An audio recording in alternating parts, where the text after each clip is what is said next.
Hi everybody, today we have a conversation with Michael Barbino. Michael is the new broker liaison for the Tampa market for Preferred Shore, and we are so excited to have him join us. He's got an unbelievable depth of experience in the industry, and in this conversation we talk about some of those past experiences as well as some tips for newer agents and seasoned agents as it relates to his past coaching career. So without further ado, please enjoy this conversation with Michael Barbino. Welcome to the Preferred Shore podcast. Here's your host, Robert Milligan. So Michael, thank you so much for joining me today on our podcast. It's my pleasure. Well, we are so delighted to announce you as the broker liaison for our company for the Tampa area, and just obviously so thrilled to be working with you and have you on board, my man. It is definitely my pleasure. I'm super excited to join Preferred Shore. Great. Well, let's just start with your background, a little bit personally, professionally. Where are you from? Well, in case the voice or the hand hasn't given away, I'm from New York, Long Island, born and raised. And actually, that's where I got my first real estate license. I believe it was 1990 when I was a kid, going to school and in the restaurant business. Started at an early age in restaurants and carried that for about 30 years in restaurants, actually owning one in New York and down here in Florida as well. Wow. So hospitality was definitely something. People, which led to real estate, which led to homes, which led to realtors and brokers and buyers and sellers and investors. So you know how to deal with people. Yeah. I think the old age and wisdom has given me some patience, which I never had when I was younger, and definitely a little, maybe more arrogant. Yeah. We all get tempered a little over time, Yes, I definitely have, and it might have been the handful of kids that have blessed my world that might have added to some of that as well. Yeah, for sure. And so what genre of restaurants, were they all the same or different concepts? Or? When they started, family-owned, Italian was the majority of them that I worked, and then what I owned was a continental, fresh pastas, veal, chicken, whole fish, a little Mediterranean type theme to it. That's what I know and like. Yeah, it's hard work. And I think real estate and hospitality have the same thing, that if you love it, it's not really that hard, and if you don't, it's extremely hard. Yeah, that's well put. Yeah. So you mentioned you have children. Tell us about that. Yes, the better known as the Barbino Tribe or Barbino Gaggle. There is a total of 7. Wow. Ranging from soon to be 24 all the way down to Sebastiano, who is 14 months. Yeah, well, congratulations on him and all of them, and that's wonderful. Thank you. Yeah, so that's got to be a pretty busy situation at times. How is there a strategy for? Yes, there is definitely a playbook that my wife has written, and I sometimes follow the rules with that. And I know when I don't follow the rules, I get in trouble, and she tells me that, because we also homeschool. And prior to 2020, I think we're in our 5th or so year of homeschooling. That's amazing. I am the principal, and my wife is the instructor. Who's the guidance counselor? Yeah, that's you. Sorry. Thanks for joining our homeschool co-op. At first my wife said we're going to homeschool. I thought there was something wrong with all our kids, and said, hey, why are we doing this? I'm a public school kid. Did I turn out wrong? So I didn't really understand the concept. Now, years into it, it was either preparation for the world or just, being able to control the education of our children. So yeah, that's really commendable. Yeah, and it's working so far so good. They're all doing great. Yes. And, yes, they are. They are doing very, very well. My wife does not have a teaching degree, so was definitely nervous being able to be enough for them. And the kids are all doing very well. So it's fantastic. When she says to do something, even if I don't want to, I'm going to end up doing it. Yeah. Right or wrong, because she knows better. So I actually, which a lot of people may not know about me, I homeschooled for high school. primarily because we moved to the area from out of state, and whenever we had come back, the Florida school system at the time, at least the school I would have been going into, just wasn't as advanced in a lot of ways as we were moving back to Florida from being out west. So I homeschooled for high school and finished up early, and then I did essentially homeschool college too. There was online college as a choice, and did that while I started selling real estate. So I'm a giant fan of homeschooling. It worked great for me, and glad to hear that. That's a big endeavor. Yeah, I just keep telling everybody. I said, Tim Tebow, if you don't think homeschooling works, look at Tim Tebow. There you go. Yeah, that's a great point.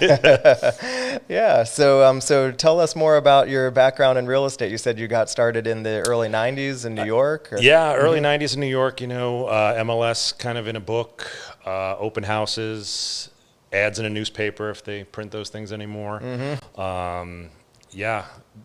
Had a local brokerage that was family owned. That actually one of my friends was involved with, and one of my school teachers became and still to this day is with them. That was his retirement plan, but he ended up becoming like top 1% of New York State. Wow. So I got in, but I didn't really do much with it because I was busy going to school and working in restaurants. Okay. It wasn't until we moved and relocated down to the Tampa Bay area that I got into real estate. And I was fortunate enough to come down here and get into real estate around 2006, 2007. Which was a great time until suddenly it wasn't. Absolutely. It was like, oh, this is easy. You just breathe and everybody breathes and everybody gets a home. It's kind of like Oprah. You get a home and you get a home and you get a home. So, and then I became the short sale king. Okay. So worked with a title company and mitigated short sales at a high level for a few years. And I don't want to gloss over that because there's a lot of, I was attempting to, sorry. Yeah, I mean, there's a lot of wisdom there and all, one, to be able to pivot and make the most out of whatever market conditions are that are going on. So, credit to you for not just burying your head in the sand and figuring out another way to add value in the market, but also the work that required. That was such a hard job at that time, It was, and it's so different that short sales took such a long time at that time. I mean, the longest one I had was, I think, 3.5 years, because the home prices were still going down. So as the banks and asset managers took time to process the umpteen amount of files that they had, they would agree that they would accept the short sale at that price, yet the home was no longer worth that price because it's now 9 months later. Yeah. Where some people are used to the other way when they were purchasing and the market was going up and banks were taking their time and they say, oh, well, now the home is worth 10% more. We don't need 280, we need 300, or we don't need 300, we need 350. So I had the other end of it, which was was interesting. Yeah, that's one way of putting it. Yes. Frustrating is another way to put it, maybe. Possibly, yes. Yeah, but what a way to learn the business, though. I mean, that was, realtoring at the highest level in terms of dealing with customers and emotions and disappointments, and then of course the paperwork too. I mean, a normal sale is not easy, but if everything is going according to plan, it's not terribly difficult either. With a short sale, at that time, especially before there was systems to process things more effectively, I mean, even a good short sale where everything went according to plan was just unbelievably difficult. Yes, absolutely. I mean, the paperwork was just obnoxious. The loss of paperwork was the most interesting / fantastic / annoying part of it, because simple letters of authorization to just to be able to speak to somebody were always lost. Even if I spoke to you for a year and I call next week, it's like, you don't have a letter of authorization. Look at the file. I've been talking to you for 52 weeks. How is that possible? Yeah. It didn't matter. Right. Crazy. Go get another one and wait 30 days till you can call back. Yeah. Well, luckily we survived all that and Yes. and then emerged with a more normal market. So Yeah. I mean, it's always a moving target, but whatever normal is, it wasn't short sales. Yes, yes, and now so I went through that, and I've done the gamut of real estate as a single agent, small team, small group, mega team, expansion, broker, successful, unsuccessful, failed forward, failed backwards. I think I've probably like you. I think I've checked off all the boxes on how to do it, how not to do it, how not to do it again. Did that wrong, learned a thing or two in that. And then through all of that, ended my last several years as putting all that experience into real estate coaching and coaching other agents throughout the country. Yeah, that's really fascinating, and it's unusual to find somebody with the depth of experience that you have at different levels. Like you said, I mean, being a successful individual agent is so much different than perhaps being a small team leader or a mega team. I mean, what was the largest team that you were on in terms of the number of people, about 30 agent team? Or about 30, 35. Yeah. I mean, that's a whole different level of management and strategy. And yes, a lot of that was a different level, very, very different than a lot. So it was an interesting experience, to say the least. I mean, it was definitely a lot of moving parts and keeping it all together and all the personalities, and still keeping clients, raving fans. It was a challenge. Yeah, I like that term, raving fans. Yes. That's the goal. Yes. Yeah. I mean, in today's society is no longer, about doing okay. I mean, when I was a kid, we used to order something on the back of a magazine. It came from another country in like 3 months. Yeah. Now, if Amazon's not dropping it on my doorstep in 30 minutes, I'm a little upset. So the raving fan piece, I think, carries right over into real estate. It's not just getting a deal closed or getting the investment bought or getting a tenant placed or, getting a commercial property. It's, okay, how did we, go above and beyond, or to coin your term of world class, how did we make this a world class experience? Yeah, absolutely. So, with the different and diverse experiences you've had in the industry, is there a particular segment of it that is it, and I guess I'm messing up the question here, but is there a particular segment that you think is best, or, in terms of just efficiency, or is it just based on a person's personality? I'm just curious if you think it's better to be a single agent or better to be a team leader. Gotcha. I'm just curious. Yeah. So, in my opinion, which I definitely do have some of those, I think there's a personality piece, but I also think there's a time in your life piece. I've been through a lot of these positions, and I don't want to say that one is better than the other, yet at certain times, certain pieces are better than the rest. So being a team leader versus being a single agent, being a coach for several years, and then joining a world-class firm and looking to grow it. They're totally different positions. Same personality I think it's just different times, different goals, different fulfillments that we look for. And I think that's one of the keys to life, is figuring out what that means. Yeah.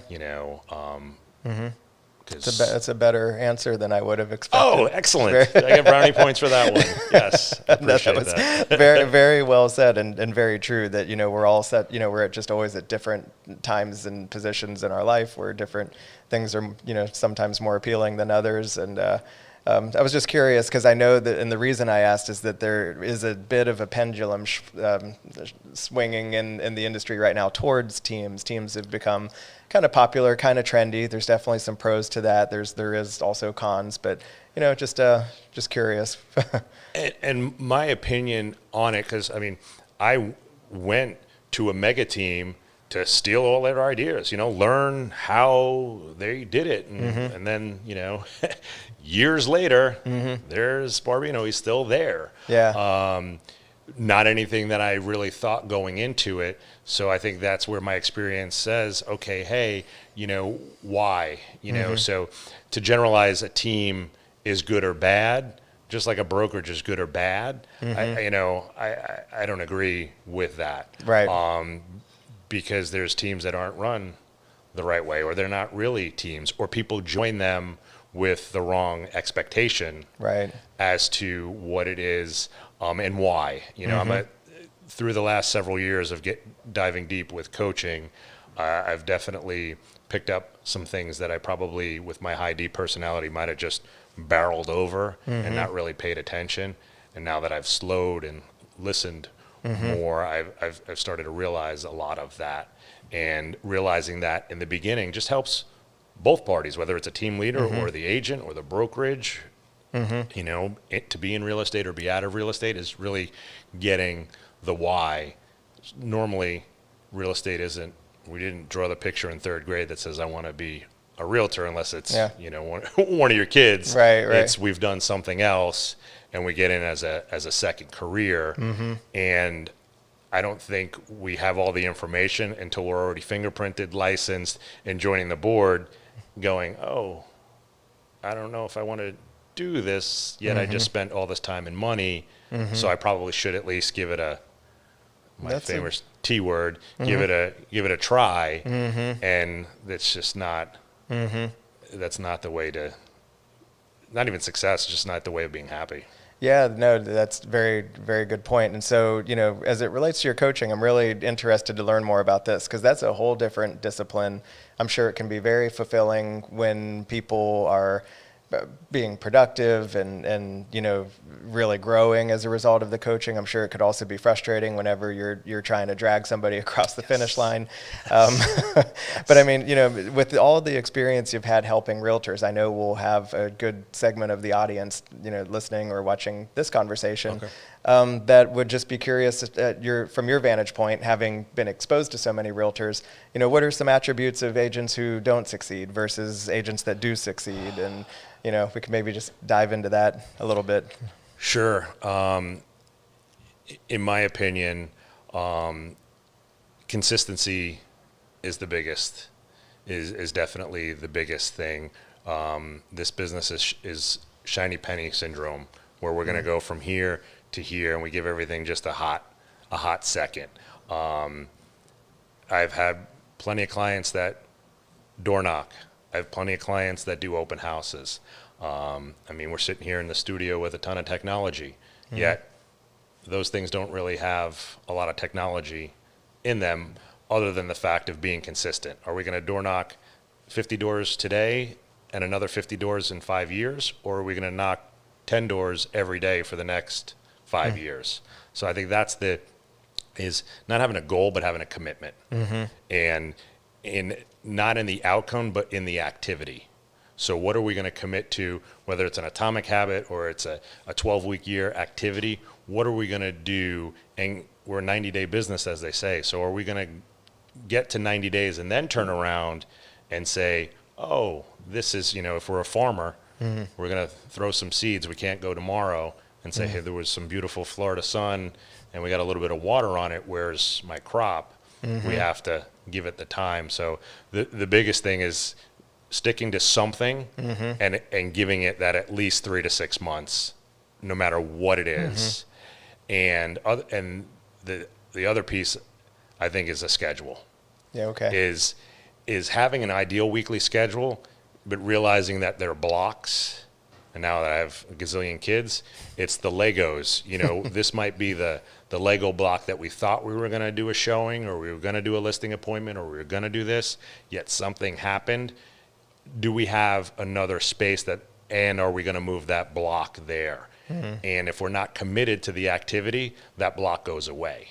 And usually that block is some sort of dollar productive activity, is some sort of lead generation, lead follow-up, talking to a client, having a cup of coffee, doing some sort of action that we said we were going to do, a door knock, and do it. So I think those are probably the two biggest things. And then aligning, with like-minded people. whether it's having a coach, having a broker, having, an accountability partner, or having somebody that's going in it with you. Yeah. So that, there's going to be a tough day. I mean, we don't just drive around in BMWs and just collect $10,000 checks. Oh, really? Nah, I thought that's what this was all about. Yeah, that's there. I just got my license and fingerprints. Where's my $10,000 check? Yeah. And they can come. Is the Selling Sunset show and $1 million listing, is that helping our expectations at all? Yeah, I mean, I'm just joking. I know I don't watch much TV yet. Either. I did listen to Ryan Serhant. Yeah, he's got some interesting things to say. Yeah, I liked a lot of it, like follow up, follow back, and follow through. I don't remember exactly how it was, but he talks about how, the end game was selling a $19 million condo. Ooh, yet 5 years of nothing. And I think there was an email 2 years into it, and then it became a $19 million transaction. So we want to focus on how do we get the $19 million transaction? Well, let's do this follow-up, follow-back plan for 5 years with absolutely no sign of life, and be okay with that and be committed to that. So, does he look super fabulous on TV and his penthouse and all that good stuff? Yet that was a lot of work to go do to. And I think if you told me, hey, follow up with this person for 5 years and you're going to have a $19 million sale, I think most people would say yes. Yeah. I mean, and I'm sure 99% won't. Yeah, that's true. It's a very good point. Well, even our own organization here at Preferred Shore, a lot of people are just now discovering our brand, and maybe people are saying like, wow, they came out of nowhere, just boom. And, and to your point, I feel like, our company collectively, it's the greatest 20-year overnight success story. The typical overnight success 20-year story. Yeah. Absolutely. So it's but we're lucky. It's fortunate. Back to your point about committing to certain activities over outcomes. That's something that I've preached to our agents quite a bit, and I haven't ever heard you say that. I'm curious how you would maybe handle somebody trying to be the devil's advocate, because it is tough when you're getting started. You don't know if the activities that you're doing are actually leading to anything when you're brand new. How do you know that you're not coming off the rails and you're just being busy with no direct purpose, or, just curious? So with that, I'm going to go real direct.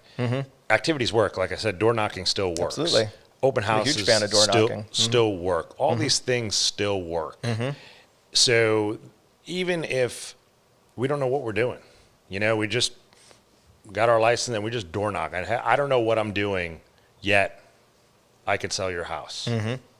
If you say that to enough people, you'll get somebody that they might feel sorry for you, yet you'll get an opportunity to sell their house. You might be able to then work with a buyer that became through your open house that then led to another referral. So the activities, any of them work. We don't need anything special. So to me, I'm going to go straight to it and say, you're not committed to them. I'll say, Robert, are you doing them? Let's see where you're at. Where is it scheduled? What possibly can come, going through this environment, whether we have schooling or no schooling, and what might happen in the world that we can't control. I don't want to get very stoic on it, but we can't control the environment. We can just control what we, perceive about it. So, with that, it's just, what do you want to do? And I think the biggest thing is you might think you want a door. It's beautiful outside. We're here in sunny Florida and Sarasota. It's gorgeous. I want a door knock. Yeah, then all of a sudden it gets hot. Well, you would think, well, yeah, it's going to get hot. We know that. So that's okay. But what are we going to shift to? What are we going to do instead? Are we going to do this instead? We still have to do some sort of activity. And when I bring an analogy back to when I was in restaurants, I've been in dumpsters. I've cleaned fryers. I've mopped bathrooms in suits because that's what just needed to be done. That's something I went to work to say, oh, I hope I mop a bathroom today. Not really. Yet was it what I had to do? Yet when it was a job, we do it. Sometimes we sit here and think that we really have the right or okay to not do certain things because we're the employee and the boss. Where when we have a job, we usually have some sort of boss, and we're the employee, so we have to do something no matter whether we like it or not. Yet, as real estate agents, we're both. Yes. So if we're not checking ourselves then as the boss, then we're not doing the activity. So as a new agent, pick something. Pick one or two things, do them really well, do them really consistent. And then if you don't, I've had agents built a business 1 year of door knocking and then said, I'm not going to door knock anymore because now I have past clients and I have a pipeline. I don't want this business, yet it got me to where I needed to do. So know that you can change that business into something else. It doesn't have to be a 20-year career of door knocking, yet if you have no money and you have a good pair of shoes, you're in. That's fantastic. And I'm curious, in your past life as a coach, if somebody has a natural proclivity, which is a big $10 word for me, not sure I even know what it means, but if you have a natural proclivity to move towards phone calls, for example, versus door knocking or vice versa, do you encourage people to go to what they move naturally towards, or would you encourage them to try to get out of their comfort zone and do things they're not comfortable with? I'm curious. I would say the proper answer is depends. Yet, if you have an ability to do something, why would you need to go? If you're good on the phones, why would you need to go in person?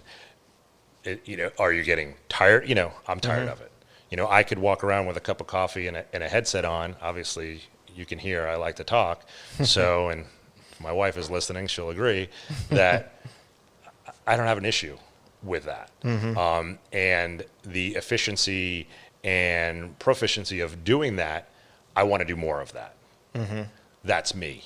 But if somebody didn't have that, wouldn't force them to do something that, unless they're just failing at and they need to do something else, yet I'll really question as to why they're failing. Yeah.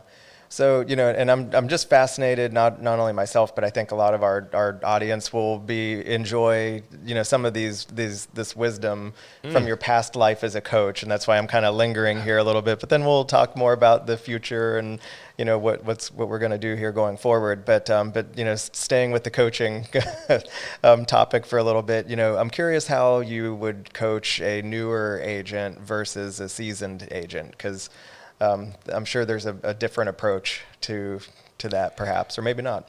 Well, no, yes, the newer agent, really, there's a lot.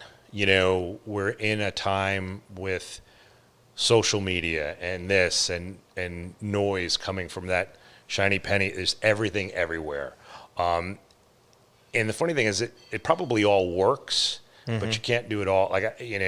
How many professional ball players play two sports? There's only, a couple of them that did it well. Even Jordan. It didn't do a great job at baseball. It wasn't his thing. Probably better than the average person, but he wasn't a major league player. So I think a lot of it with that is keeping them, like I say, within the lines. Stay in your lane and work this lane. More experienced agents, it's easy to get a little bit complacent. Hey, you know what? I have a decent past client. They know I'm in real estate, and I don't know if I'm really gonna do it. There's kind of a commitment level. They're kind of just coasting, which is fine. I was, I think, a lot more capitalistic and narcissistic when I was younger. So I think I had a different mindset than I do now with that. So it's really figuring out, why are you in real estate? What's the goal? And more importantly, why? So if you're experienced, you've probably been making some sort of money. Yeah. So now it's, what does that money mean? And are we trading money for time? What's more important to you? And really diving into that, because otherwise, as I've learned, that we have a financial thermostat. So if I ask you, what your monetary goal is, and Robert, you say $100,000 this year, and I say, okay, Robert, what if you make 90? And you say, Yeah, I'll be okay on 90. Okay. What about 80? Be okay on 80? Oh, okay, 80. What about 70? You're like, listen, if I make less than 60, I got to go do something else. Your goal is 60. It's not 100. You internally told yourself it's 60. And if you've ever thought about any of your past agents, that no matter what they did, they made $60,000 Absolutely. because that's their so if you came to me and say, listen, if I make less than 120, I can't live. Okay, so now we have a reason for that. But if you say, hey, I got to make 500,000, and it could be something, I want the new Lamborghini that we just saw. Okay, if that means something to you, great. Are you going to be committed to those activities to get that Lamborghini? It doesn't have to be because you're going to buy stocks or you're going to reinvest in real estate. The why is your why. It's not my why. So, I think that's the big thing with experienced agents is, figuring out why they're doing it, what the result means, and then are they looking for an end game? We don't have 401ks here. So are they, hey, I'm good for 10 more years. Well, what does 10 years look like? What does that need to look like? Do we have passive income?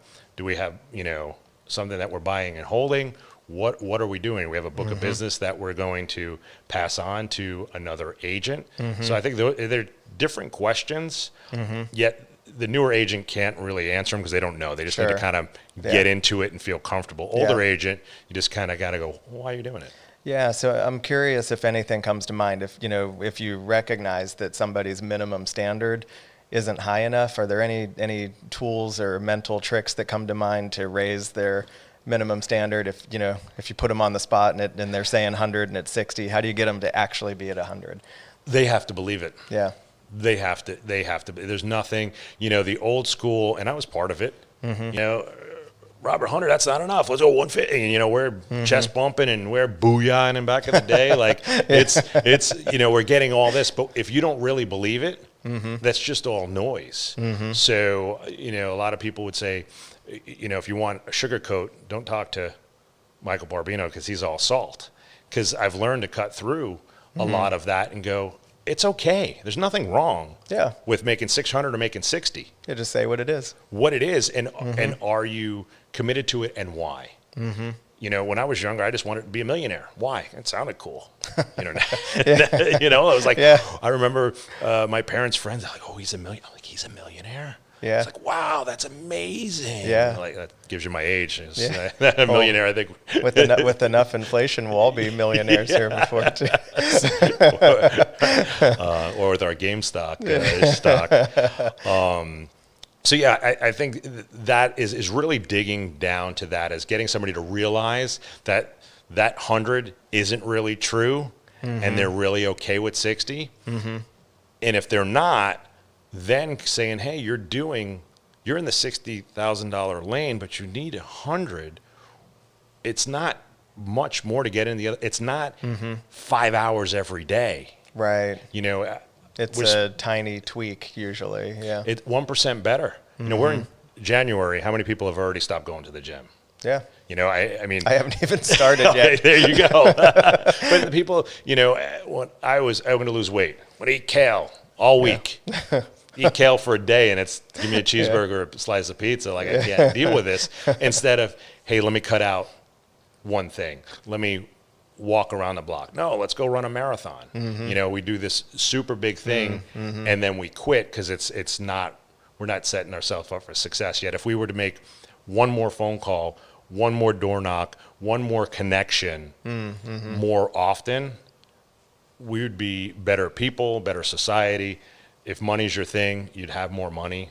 So it's really those small things, which when you're starting sometimes in real estate, it's not enough. Right. So I think you got to really highlight that and get somebody to understand it, or else they're just going to stick in that zone. Yeah, I mean, you brought to mind, several things that I've, certainly have recognized as truths in my life. And any time in terms of like my own goal, I mean, I can only speak from my own experience, but in terms of the belief, when I got the vision of something that it was I was trying to do. I mean, it's hard to really describe it, but it almost becomes something that's tangible where, I mean, you almost feel like, once you've got the vision for what it is you're trying to do, it's done. It's just a matter of taking the steps to get there. And if there were a way that you could, figure out how to raise that level of belief on command, because I mean, that really is what it all comes down to. Yeah, and hence, I'll fast forward to me joining you in Preferred Shore is because of what you just said. That's not something that I think somebody's going to bring out in you. You were like, hey, this is my vision. This is what I'm going to do. I've already have it, whether it's reading Think and Grow Rich or knowing something of, believing it and having a definitive purpose. There's now like you said, you got to just, I was maybe one of the steps. Maybe it wasn't when you first started, but it's like, oh, hey, I needed that step, or I didn't know I needed that step, because that's going to get me to where a lot of people just don't, their issue is between their ears. And that's, I'm not a psychologist, therapist, or whatever, even though I think I play one on TV. As an entrepreneur, you have sometimes to, you have to be, and as a coach, you have to. Yet, I don't know if a lot of the things I've learned to, like I said it before, listen more, speak less, because I could tell you, you're the greatest person ever, but if you don't believe it, it's going to take me years for me telling you, and sometimes you just may never believe it, but it's really getting people to self-discover that, oh, okay, maybe some of the things he said is true. Maybe if I do the schedule, maybe if I commit to the activities, and then they start to believe it, that's where that piece comes in. So I think we're running with like-minded people, like we ran in the same mastermind together. That's right. So we, being in a room with others that have the same type of beliefs. It doesn't have to be financially, it doesn't have to be entrepreneurially, but just have that, not kumbaya, everything is great, but knowing that, hey, if we're going to go sell Lamborghinis tomorrow, we're going to be Preferred Shore Lamborghini, we're going to be successful. How? I'm not sure. Yet there's nothing going to stop us from doing so. And that's just something that over the years, and I think failure helps with that. We've taken the step, and the step wasn't there. And we fell. Fear setting is an important process, or part of the process, I should say, which, a lot of people, if they have nothing to lose, they may not have been in a place to do some proper fear setting. But that's been important for me. You'd be surprised how many people struggle with being afraid of success and not knowing how to deal with, the many issues that come with being successful as well. And, on both sides of the coin, it's just useful to pause sometimes and say, really, what is the worst that could happen? So I try this and I fail. Then what? Will you die? No. Did you die? No, you did not. So it's just interesting to think about these things, and they're all universal lessons for just entrepreneurship in general. But I don't know. I like to ponder these things. I'm enjoying this conversation. I'm glad. So you brought a word to my awareness that we've really focused on a lot this year and a lot in our conversations, which is alignment. So, I mean, just tell me what alignment means to you, because I mean, this is a big one, I think. I mean, through our conversations and just through our lives, we've been out of alignment. I mean, just like a car, when it's out of alignment, it pulls in the wrong direction without you then overcompensating it to keep it in the right direction. And there's so much extra work in that if you're just in alignment, if you actually then did that extra work, where would you be? So for me, that was a big decision when I said, hey, I'm going to, hang up the full-time coaching hat and look for other opportunities. There was some time. I mean, this wasn't not a 20-year, but it was a long time of a thought process. And, it was making sure that we aligned in what we thought, how we, operate. Do we agree on everything? No. We'll find out. I'm sure we don't. Yet, it's important that the alignment makes sense, and it's not something that I think is part of an interview process, or why am I taking this job? And somebody said something years ago, when you went to college and then you went out and got a job, you know, those days, you took the first job or you got a couple of offers. It wasn't your dream job for most of us. Sure. We took what was given to us. We didn't say, hey, I want this and I'm going to do whatever it takes to go get this job. And I know there are overachievers out there, but for the most, that's not an alignment. You know, you talked about teams earlier. There's an alignment issue. It's not the team leader's fault. It's not the alignment's not there, and it's not brought up. We're either moving too fast, or we're water skiing and not scuba diving and getting to the real thing. Because we want, especially, you know, this is why we align, want people to come to Preferred Shore that align. Right. It's not about having a gazillion agents. It's not a gym membership.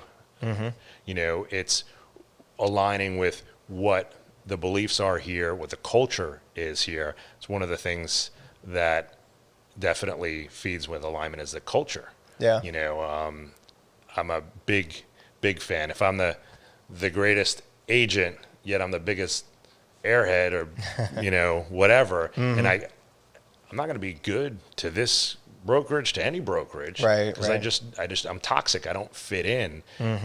I don't align. You Right, know, so right.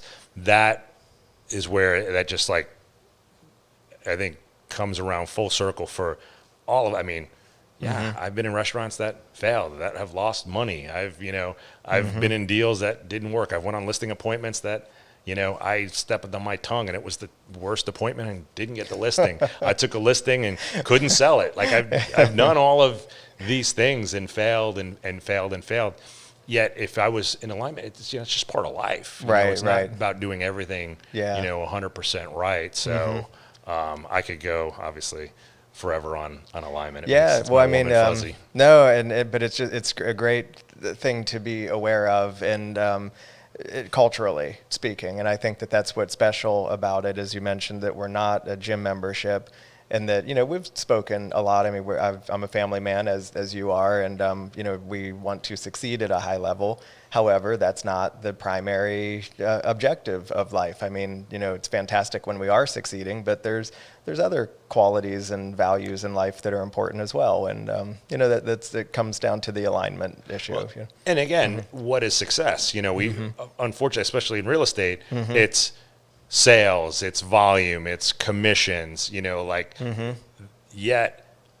What about being being a broker for 20 years and still having your faculties? That's a success. There you go. Right. You know, that's so. What do we? And as you catch up to my age, you know, we start to sit there and go, okay, hey, what time is for me is now the currency. Where when people told me, I just thought you were old. When my parents said it was damp, I didn't understand what damp meant.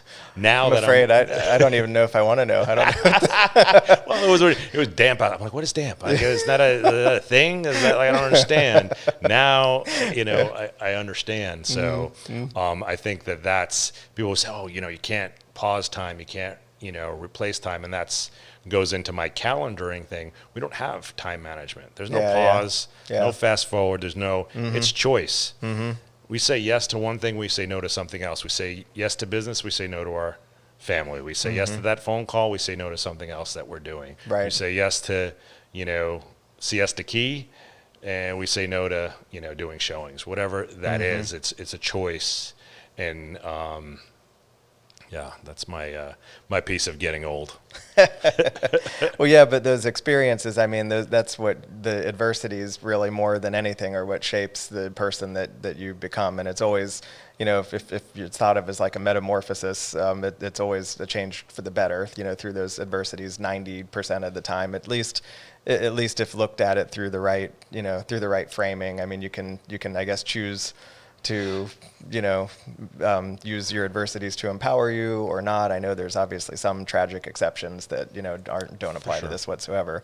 But generally speaking, the normal life adversities that happen to us financially and things, those are, if you choose to, ways that you can really choose to better yourself. I mean, I feel super grateful for all the money that I lost in the Great Recession. I'm like, do I even mention this? No, there you go. Thank you. I mean, that I have a lot of gratitude for that, but I could, but it's a choice. I could have been very bitter and full of resentment and still sitting here licking my wounds. But instead, I just decided that I have a lot of gratitude for this life experience, and it's certainly made me a better entrepreneur. It made me a better person in general. I don't know if I would have even enjoyed being around myself prior to that, humbling experience that I went through. It's all, life happens for you, not to you. That's I don't know who's the originator of that quote. Yes, and I think we all need to be humbled throughout life, and it's really understanding and accepting that as that's just the piece, because without it, where would you be right now? Would you be that same person? I probably wouldn't be sitting here. Yeah, exactly. So luckily we went through the trials we needed to, so we came together at the right time. We didn't hate each other.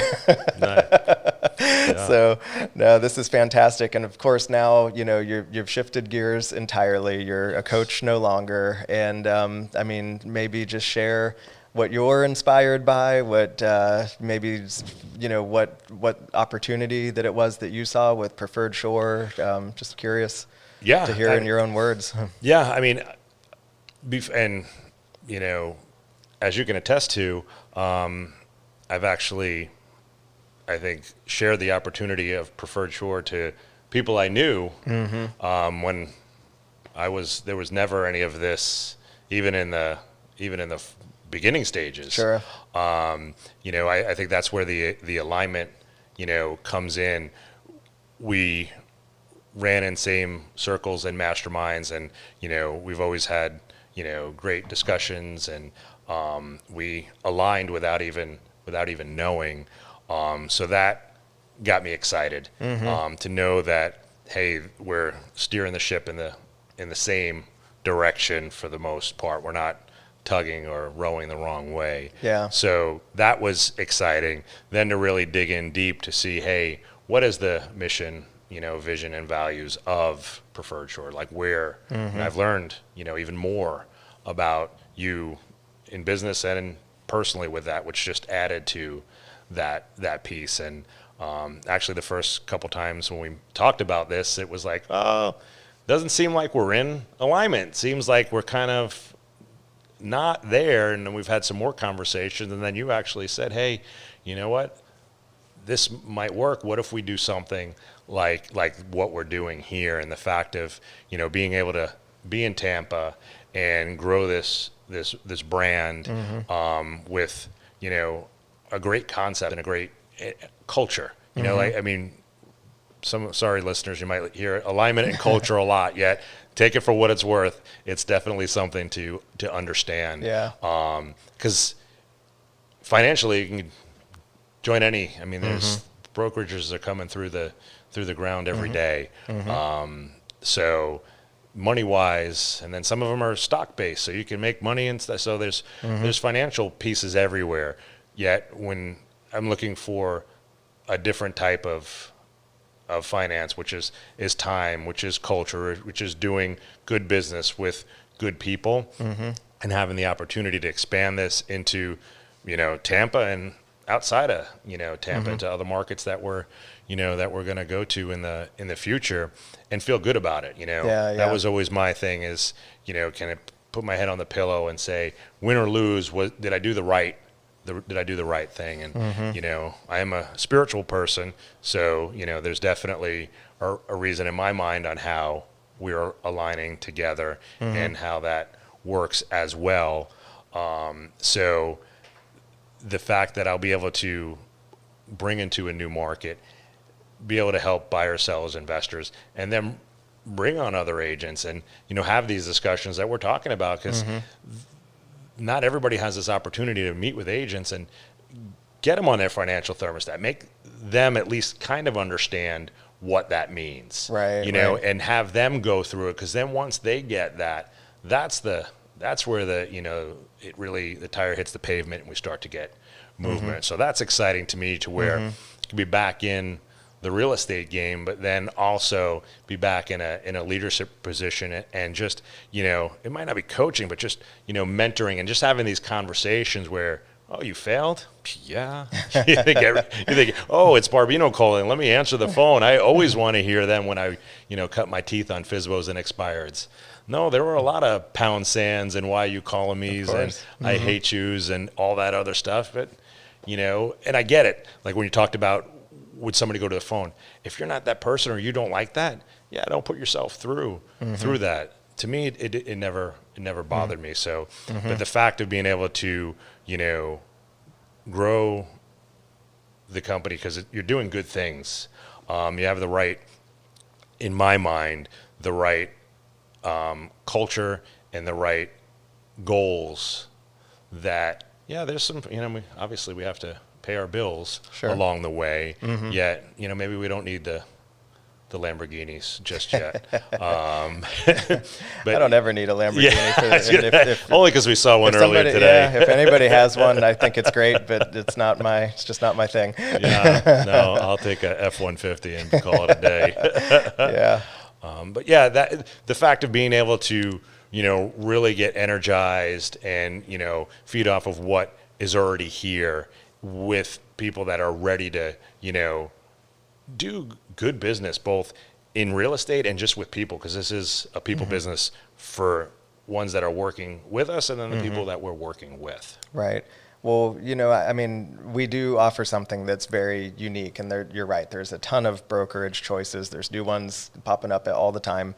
And I think the main philosophy is that we're just trying to look at offering a service and a value to agents through the agent's lens. So I think we've done a pretty good job of that so far, and it's really exciting to be able to expand on that idea and also expand on the services that we offered. Recently we have a partnership basically with a preferred transaction management service that is going to be able to be a super simple process for agents to avoid doing the things that they may not enjoy doing, that may kind of take them out of their center. That will definitely slow them down from just connecting with customers, which is, usually most agents are people, if that's the right way to say it. Yes. And so the things that energizes them and charges them up is the encounters with the customers, understanding their needs, showing them the houses, coming to the moment of decision. And then, of course, you go under contract, and then there's all this stuff to do and legal stuff and dates to watch and, things to order. And so for most agents, that's the area that they kind of suffer a little bit and get bogged down, kind of takes them off course. And No, it does. And, I'm almost chomping at the bit because without proper direction, the agents don't really know, and they become penny wise and dollar foolish because they're going to attempt to do something that really isn't in their alignment at all. And there's usually money, laws, contracts that are kind of big things that are standing in their way. And the fact that, we're going to align with that to take that off an agent's plate successfully and offer world-class service is one of my soapboxes that I've been standing on for quite a while. And sometimes it doesn't, resonate with agents yet. It really is the right thing to do for the customer. And then it's just a lifesaver for an agent to where they don't even have to be met. Because, we forget about the 90% of subconscious. So even if we think that we have it all together as an agent, we're going to then wake up at 3 o'clock in the morning and go, did I send that addenda? Oh, I don't know. Where now we don't have to, we're able to provide a service for the agents that they don't have to wake up at 3 o'clock in the morning going, right. It's already done for them. Yeah. Well, I know I'm certainly excited to bring this opportunity to more agents in the Tampa area. And it's just unusual that, there are other 100% commission choices. We have a range of services, But it's unusual for agents that, if they're looking for a company with a little bit higher standards for the marketing that's distributed to the public, maybe agents that work with affluent customers more often than not, or they aspire to work with more affluent customers and elevate their price point over time. It's just unusual to find a 100% commission company that presents in a way that it just seems natural and authentic to take $1 million listings. And so I think for us to be able to provide that sort of opportunity for agents, and then of course as we can, looking at it through their lens, just offer all the things that they ideally should have to live a very high quality of life, such as quality transaction and listing management services and things that will actually make their life better and get a really great return on investment. I'm excited to be able to bring that idea to as many that are in alignment. I'm gonna let you in on a little secret if I haven't done so already. We were in the same circles and running and understanding what you did and what you've been through and all your successes and all your failures and this great brokerage that you were, and then opening and expanding, and then to see the compensation models for the agents. My joke to you was, obviously you're doing this for charity, because how can you run a business and offer all of this at high quality? And like you said, through the lens of an agent, like, okay, so you said, hey, make a nickel less and do the right thing, was what is more of your philosophy, and hence coming from donating your millions during the bust has gotten you to that philosophy. Yet, this is a serious compensation package for what's been offered out to agents, not to sit here and go, okay, because we're not the right fit for everybody. We're not the alignment for everybody, just like every other place, isn't for. So, but I was surprised. I'm like, there's no way that you could be able to do that. And I don't even know if I fully understand all the financials about it yet. I'm right there with you. Yeah, well, it definitely works. I can assure you of that. And, what's great is we have a range of services from, newer agents. I mean, as a fundamental basis to start from, all the agents that are coming on and joining Preferred Shore all expect to make at least $100,000 a year in gross commission income. So we have a little higher standard in that regard, that, we really don't have part-time agents that are aspiring to do anything significantly less than that. And but going forward, aside from the minimum standards for their own income, these are agents that are just a bit more professional. They are wanting to be affiliated with a company that, they're not going to see shameful advertising or, social media posts from peers at the same company and things. And so we're just, trying to keep the standard a bit higher so that it is natural to do more luxury transactions. And, we, for example, had an agent put a $6 million home under contract today. And that's fantastic, of course. We want to do that as often as we possibly can. But that's not to say there's no shame in selling $200,000 homes all day. It's not that we have anything against that. And some of our agents do. But we just want to keep that standard high so that when our agents have those opportunities, that it just seems like a natural fit for them to take on $1 million listings. It seems like a natural progression. So it's exciting to watch. And there's a lot more to come to look forward to, for sure. Yes, there is. Watch out, Tampa Bay. Especially for Tampa agents. Yes, that's absolutely. For sure. So is there anything else that comes to mind here as we kind of start to wrap up, other than maybe how people could reach you if they would like to reach out and say hi? And yeah, sure. What would be the best route for that? Email, Robert? Cell phone, anything you care to put into the interwebs? Oh, yes. Actually, well, I guess it's all out there anyway. MB for Michael Barbino, MB at preferredshore.com or 813-563-3484. Wonderful. Well, again, I really appreciate you taking time today. My pleasure. We're so delighted to have you on board as our broker liaison for the Tampa market, and just look forward to having some fun and doing good work. And I would expect a lot of prosperous people that will, be bringing along with us for the ride here. So I'm excited about the future. I am as well. Yeah. Well, Have a wonderful day, everybody. Thank you for joining us. And again, thank you, Michael. And we'll talk to you all again soon. Living